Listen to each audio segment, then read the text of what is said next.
السلام عليكم ورحمة الله وبركاته، عشاق الكرة المغربية في كل مكان، أهلا وسهلا بكم.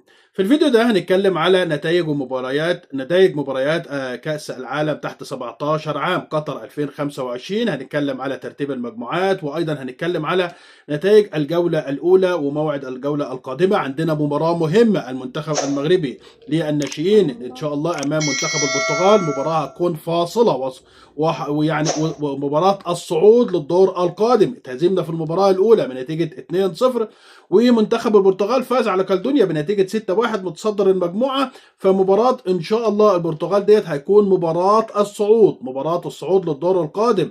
منتخب المغرب مش متعودين منه اللي هو يعني الهزيمة والخروج من الدور القائم من الدور الأول، واللي حصل في المباراة الأولى يا ريت يتغير تماما في المباراة القادمة. كلنا طبعا عندنا امل وتفاؤل امام المنتخب البرتغال، ونقدر ان شاء الله نفوز. منتخب زي ما قلت لحضراتكم، منتخب الشباب تفوق على كبار العالم، على البرازيل وعلى اسبانيا وعلى فرنسا وعلى الارجنتين وعلى امريكا وكل كبار العالم. منتخب الشباب وهو بطل العالم طبعا في النسخه لسه من ايام بسيطه، منتخب المغربي للشباب. نتمنى طبعا كابتن نبيل ولاعيبه المنتخب يعني يشوف الاخطاء واللي حصل في المباراه الاولى ننساها ونفكر في مباراه البرتغال.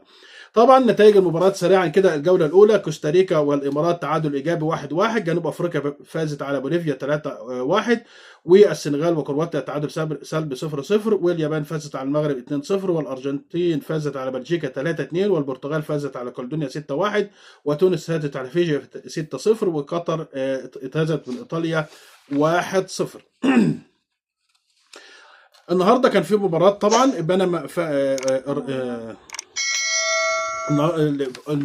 الجوله الثانيه او في مباراه اللي هي كانت امبارح، البرازيل فازت على هندوراس بنتيجه 7-0، وكوريا الجنوبيه فازت على المكسيك 2-1،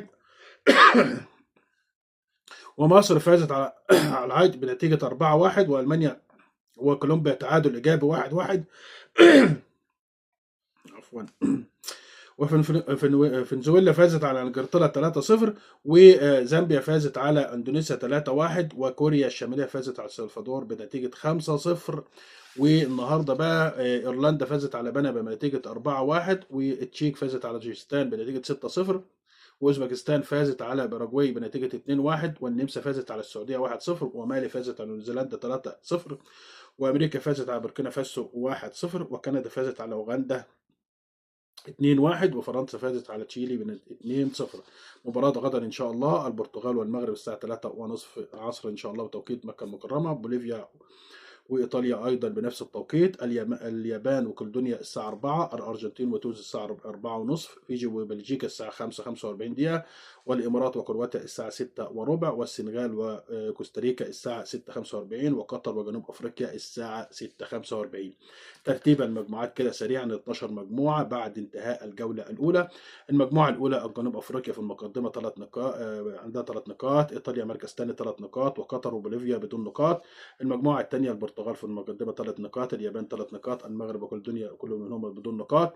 المجموعة الثالثة الإمارات بنقطة، وكوستاريكا نقطة، والسنغال نقطة، وكرواتيا نقطة.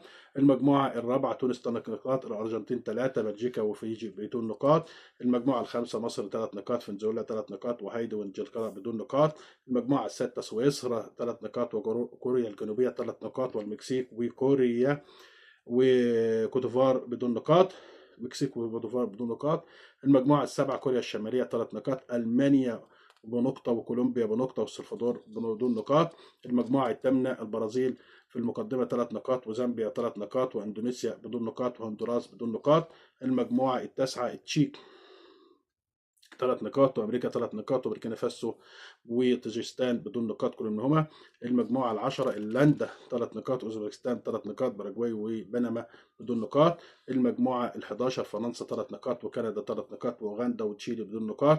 المجموعه ال12 بالي 3 نقاط، والنمسا 3 نقاط، والسعوديه ونيوزيلندا بدون نقاط. ده ترتيب ال12 مجموعة. كل التوفيق إن شاء الله لمنتخباتنا العربية في الجولة الثانية. طبعا الجولة الثانية إن شاء الله نتمنى الفوز، وبإذن الله يحظظهم إن نشوفهم في الدور القادم إن شاء الله تعالى. شكرا لحضراتكم، ان شاء الله يكون اشتراك في القناه. دمتم في امان الله وحفظه، والسلام عليكم ورحمه الله وبركاته.